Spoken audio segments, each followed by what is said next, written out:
Why am I doing this? Nothing makes sense, you know. And I've even felt it in my own life when, you know, I know what my mission here is. First, my mission is to expand human consciousness, to help people be happy. Like, that's really what I find my greatest purpose in. But every once in a while, I'll get this kind of like fuck people attitude. Maybe someone said some fucked up shit, and I'm like, man, people fucking suck. Fuck people. And then at that moment, that's when I'm actually depressed, you know, because I've lost my mission. Instead of having a mission like, yes, my mission is human consciousness, all of a sudden it's like, fuck people, fuck that mission. They'll figure it out. And then I'm depressed because I've lost my purpose. It's very hard to rise above, like, literally, when something like that happens and realize, like, oh, you're encountering one diseased individual. You got to look at the mass of humanity. Yeah.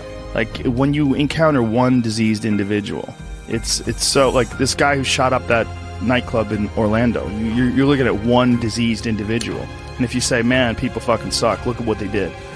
Well, look at how many people that are responding with rainbows on their Twitter pages and love and all the best wishes to those folks that got killed and all that. I mean, I was looking at this guy's page who's an animal lover who was organizing people to go to the homes of the victims and see if they have pets that are trapped.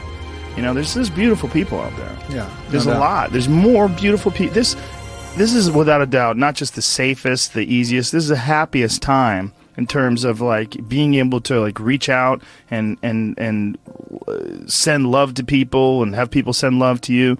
But just occasionally you run into cunts. Yeah, no doubt. And the cunts itself, man. But the beauty is out there too. It's just not as dramatic, and it doesn't impose upon us as forcefully. But if we just look, it's around all the time. We run into good people all the time. But, you know, you just make eye contact with that good person or that kid who's just looking at you and just creeping with that little smile, and you're like, oh yeah, the good of humanity, the fact that, you know, we really are love, you know, being expressed, you know, outwardly all the time, and it's just these other delusions that get in the way of that. Well, we're oddly attracted to negativity too. It's almost like we look at negativity online or that you run into as like a possibility of war.